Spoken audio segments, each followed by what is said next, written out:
All right, let's talk about what's got the photography community buzzing again. The mysterious, blurry image that just surfaced online, rumored to be the Canon EOS R6 Mark III. Yes, the photo is fuzzy and unclear, but even through that blur, you can see the outlines of a serious full-frame mirrorless camera. Some are even saying there's a small tally light or status indicator on the front, just like what Canon introduced on the R5 Mark II. Whether that's true or not, it's enough to get professionals and enthusiasts talking non-stop about what Canon's next big release might be. If you're a working photographer or a serious creator, you already know how chaotic the rumor cycle can be. One day, people swear Canon will announce it in late October. The next, you'll hear early November from 3 different sources.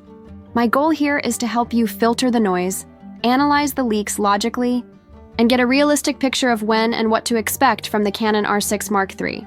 What the leaked image tells. So even though the leaked image is blurry, it's not meaningless. You can actually learn a lot from design details if you know what to look for. The body shape, port placement, and strap lug positions seem consistent with Canon's full-frame mirrorless lineup, rather than their APS-C bodies. The proportions also look too hefty for something like an R7 series camera. The grip design, button layout, and overall stance suggest that this is indeed a high-performance body intended for professionals. Some fans are still debating. Could this be the R7 Mark II instead? Possibly, but the design language here says otherwise. It feels more like a refined evolution of the R6 Mark II, following Canon's familiar ergonomic style seen on the R5 and R5 Mark II. The larger build, the smoother top plate, and even the slightly altered mount ring, spacing all point toward a camera designed for full-frame performance. For working photographers, identifying whether a leak shows a full-frame or APS-C body is crucial. It determines how lenses behave, how deep your depth of field runs, and what kind of low-light performance you can expect. So even if leaks are unreliable, applying a bit of design logic helps cut through the speculation. Canon's announcement pattern, the November window now. Let's move from visuals to rumors.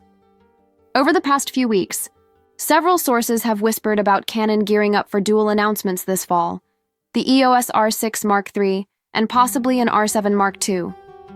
The majority of these leaks point toward early November, though some mention late October as a possibility.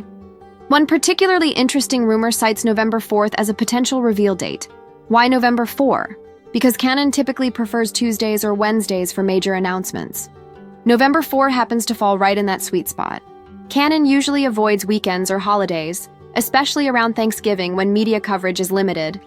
So, from a logistical perspective, early November makes perfect sense. However, let's keep in mind that some of these rumors are third-hand. People overheard it from someone else who allegedly works with Canon. That lowers reliability.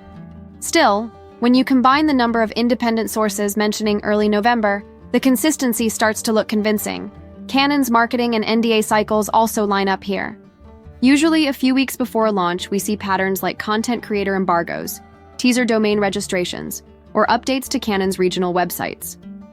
Several leakers have already hinted that NDA restrictions for certain creators will lift in early November, which would perfectly match that rumored announcement window. What to expect?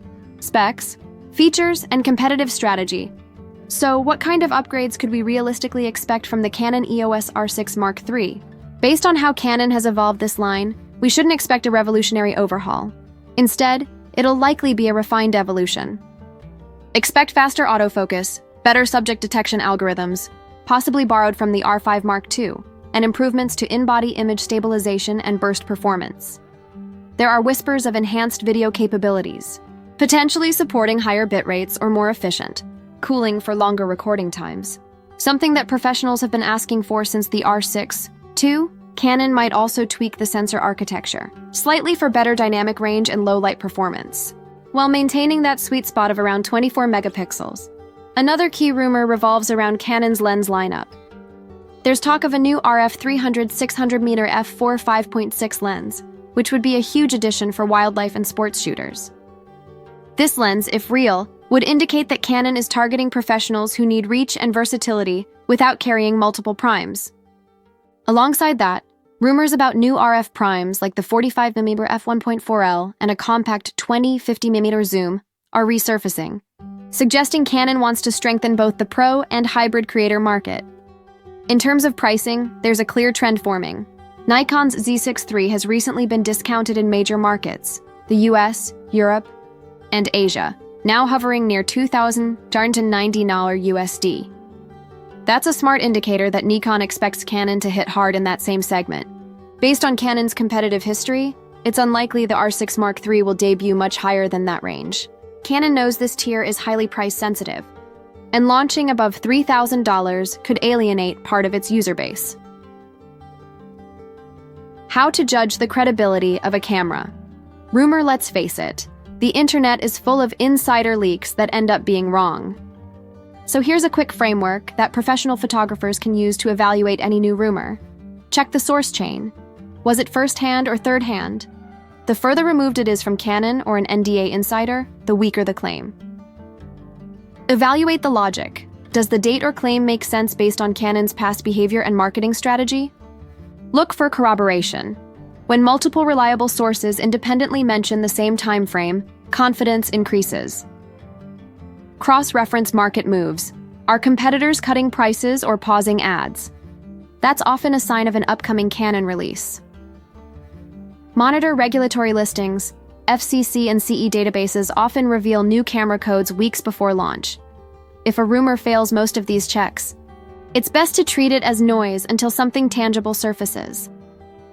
Why this matters for photographers and creators. So why should you even care whether the R6 Mark III launches on November 4th or November 14th? Because timing your upgrades strategically can save you money and stress. If you're planning to sell your current R6 or R6 II, doing so before the official launch helps preserve resale value. If you're looking to pre-order, knowing the likely window helps you secure your place in the first batch.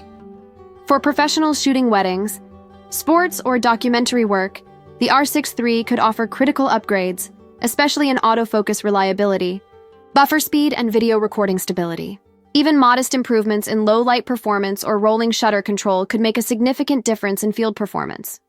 If the rumored RF 300-600mm lens is real, wildlife and aviation photographers might want to hold off on buying any third-party super telephoto until the official details are confirmed. It could reshape the RF lens ecosystem completely. My current best estimate based on all the available leaks, insider whispers, and Canon's own historical rhythm, here's the most realistic picture. Primary announcement window, early November backup window, late October surprise drop expected price, around $2,999 specs, incremental upgrades in autofocus, stabilization, dynamic range, and video lens rumors, 300-600mm f4.56, 45mm f1.4L, 20-50mm compact zoom event type, possibly two, one focused on cameras, another on lenses. Final thoughts. The smart way to watch this launch right now. The Canon R6 Mark III looks like the next big step for creators who want a powerful hybrid body without jumping to the ultra-premium R5 series. It's not about revolution, it's about refinement, smarter autofocus, improved stability, and more robust video performance. Keep an eye out for Canon's teaser pages, FCC filings, and embargo hints from popular reviewers in the coming weeks. When those signals start aligning, that's when you'll know the real announcement is imminent. So, my advice? Stay patient, don't fall for every rumor headline, and use logic to guide your expectations. I'm betting on early November, with November 4th being the frontrunner, but like any good photographer, I'll stay flexible until the light actually hits the sensor. If you spot new leaks, teaser pages, or insider clues, drop them in the comments. I'll update and analyze them as we get closer to launch. Until then, stay sharp, keep shooting, and I'll see you in the next update, hopefully right around Canon's big reveal.